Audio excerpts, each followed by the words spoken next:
नमस्ते दोस्तों। इस वीडियो के माध्यम से हम आपको शिव जी के बारे में ऐसी बातें बताएंगे जिनसे आप अनजान हैं। अगर आप शिव जी के सच्चे भक्त हैं तो इस वीडियो को पूरा देखें, वीडियो को आधा अधूरा छोड़कर ना जाएं। शिव जी की कृपा पाने के लिए हमारे साथ बने रहें। शिव जी की तीसरी आंख क्यों है? महादेव के चमत्कारों और दया के किस्से आपने बहुत सुने होंगे। आइए अब जानते हैं कि आखिर उनकी तीसरी आंख का क्या मतलब है। शंकर भगवान की तीसरी आंख का जिक्र पुराणों में भी किया जाता है। भगवान शिव के मस्तक पर मौजूद तीसरी आंख से वो सारे संसार की खबर रख सकते हैं जो एक सामान्य इंसान नहीं रख सकता। तीन आंखें होने के कारण उन्हें त्रिनेत्रधारी भी कहा जाता है। शंकर भगवान की तीसरी आंख का खुलना प्रलय का भी संकेत है।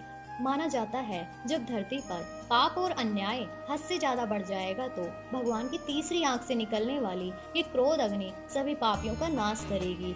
शिव जी की प्रत्येक आंख अपने अपने गुणों से जानी जाती है। ऐसे दाएं आंख सतोगुण, बाएं आंख रजोगुण और तीसरी आंख में तमोगुण का वास है। तीसरी आंख उनके विवेक का भी प्रतीक है क्योंकि वे अपनी तीसरी आंख से समस्त ब्रह्मांड पर नजर रख सकते हैं, इसलिए इनसे कुछ भी नहीं छिपा है। वेदों के अनुसार यह आंख उस जगह पर मौजूद है जहां इंसानी शरीर में आज्ञा चक्र मौजूद होता है।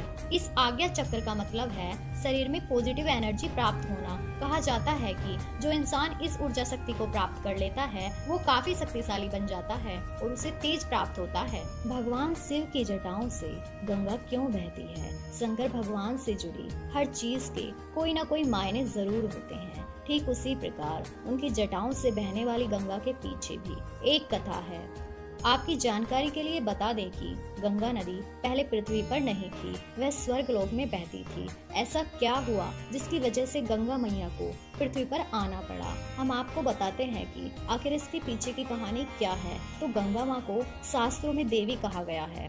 भागीरथ नाम के एक प्रतापी राजा थे और वे चाहते थे कि उनके पूर्वजों को जीवन मरण के दोष से मुक्ति मिल जाए और इसके लिए माँ गंगा को धरती पर आना होगा। उन्होंने अपनी इस इच्छा को पूरी करने के लिए माँ गंगा की तपस्या की और वो उनकी तपस्या से प्रसन्न भी हो गई थी। लेकिन उन्होंने बताया कि यदि वो स्वर्ग से पृथ्वी पर आएंगी तो पृथ्वी उनके प्रभाव को बर्दाश्त नहीं कर पाएगी। यह बात सुनकर भागीरथ विचार में पड़ गए कि गंगा को धरती पर लाना कैसे संभव होगा। फिर भागीरथ ने शिव की तपस्या की और उन्हें प्रसन्न भी कर लिया। भगवान शिव ने उनसे वरदान मांगने को कहा तो भागीरथ ने भगवान से माँ गंगा के पृथ्वी पर आने की इच्छा जताई और अपने मन की सारी बात उनके सामने व्यक्त की। फिर क्या था, सबके दुखों को दूर करने वाले शंकर भगवान भागीरथ की इच्छा को कैसे न पूरा करते। जैसे ही माँ गंगा पृथ्वी पर आने लगी, प्रभु ने उन्हें अपनी जटाओं में धर लिया और फिर उनकी जटाओं से गंगा मैया 7 धाराओं में प्रभावित हो गई है।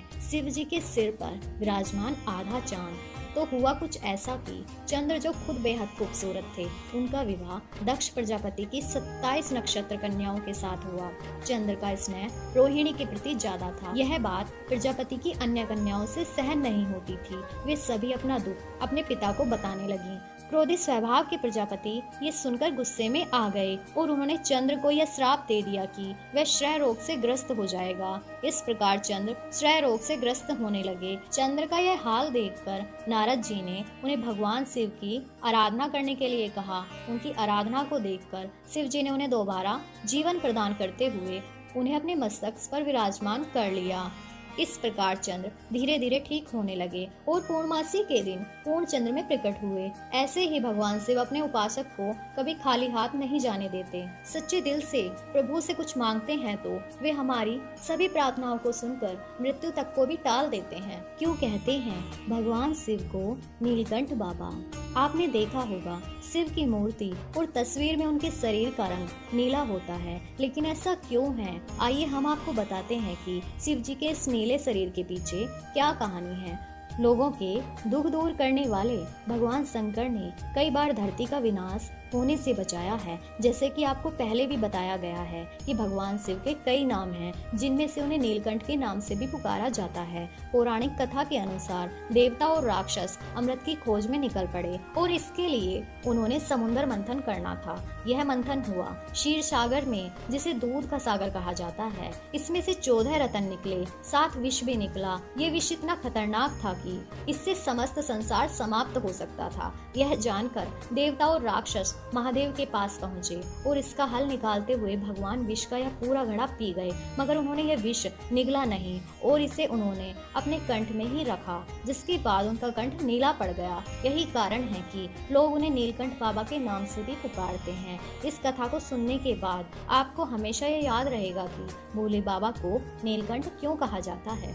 आखिर क्यों मनाते हैं महाशिवरात्रि का त्योहार? वैसे तो शिवरात्रि से संबंधित कई मान्यताएं हैं, मगर उनमें से एक भगवान शिव और मां पार्वती के संगम से जुड़ी हुई है। क्या आप जानते हैं कि शिवरात्रि के रूप में मनाए जाने वाले शिव पार्वती के विवाह, इस जश्न के पीछे की पूरी कहानी क्या है? अगर नहीं पता तो हम आपको बताते हैं। पर्वत राजा हिमवंत का राज कैलाश पर्वत के बहुत करीब था और पर्वत राजा का विवाह स्वर्ग की एक अप्सरा के साथ हुआ, जिनका नाम था मेनका। इन दोनों की पुत्री थी देवी पार्वती। इनका नाम पार्वती इसलिए रखा गया क्योंकि वो पर्वत राजा की पुत्री थी और वो हर चीज में बहुत कुशल थी। माता पार्वती बचपन से ही भगवान शिव से ही शादी करने की इच्छुक थी। पिता हिमवंत की लाख कोशिशों के बावजूद भी उन्होंने अपना फैसला नहीं बदला। आखिरकार हिमवंत पार्वती को भगवान शिव के पास ले गए और उन्हें कहा कि अब से पार्वती आपकी सेवा करेगी। उस दिन से पार्वती उनकी सेवा करने लगी और उन्हें प्रसन्न करने का प्रयास करने लगी। भगवान ब्रह्मा इसके बारे में सब जानते थे, इसलिए उन्होंने शिव के दिल में पार्वती के लिए प्रेम जगाने की खातिर उन्होंने प्रेम के भगवान को शिव जी के पास कैलाश पर्वत पर भेजा। वहाँ वो देखते हैं कि शिव जी ध्यान में मगन हैं। प्रेम के भगवान को अपना दिया हुआ कार्य भी पूरा करना था, इसलिए जिस समय पार्वती शिव जी की पूजा कर रही थी, उन्होंने उन पर प्रेम का बाण चला दिया। गुस्से में शिव जी ने अपनी तीसरी आंख खोल दी और आग से प्रेम देवता भस्म हो गए। पार्वती अब समझ चुकी थी कि शिव जी को पाने का एकमात्र तरीका भक्ति ही है। उन्होंने तय कर लिया कि कठिन तपस्या करके वो शिव जी को खुश करके ही रहेगी। एक दिन उस रास्ते से एक ऋषि गुजर रहे थे। उन्होंने पार्वती से सवाल किया कि हे सुंदर कन्या, तुम इतनी घोर तपस्या किसको पाने के लिए कर रही हो? वो तुम्हारे लायक नहीं है, उस पर विश्वास मत करो। कन्या घर लौट जाओ। भगवान के बारे में ये सब सुनकर पार्वती माँ को क्रोध आ जाता है और वो कहती हैं कि उन्हें उनकी तपस्या करने दे। यह सुनना ही था कि शिव जी एक ऋषि से अपने असली रूप में आ जाते हैं और पार्वती माँ अपनी परीक्षा में सफल हो जाती हैं। इस प्रकार भगवान शिव माता पार्वती से विवाह करने के लिए तैयार हो जाते हैं। दोनों का विवाह बहुत धूमधाम के साथ होता है। फिर सभी देवता शिव जी से आग्रह करते हैं कि प्रेम के देवता को दोबारा जीवन प्रदान करें। वो ब्रह्मा जी के द्वारा दिए गए कार्य को पूरा कर रहे थे। इस तरह प्रेम के देवता को जीवन दान मिल जाता है।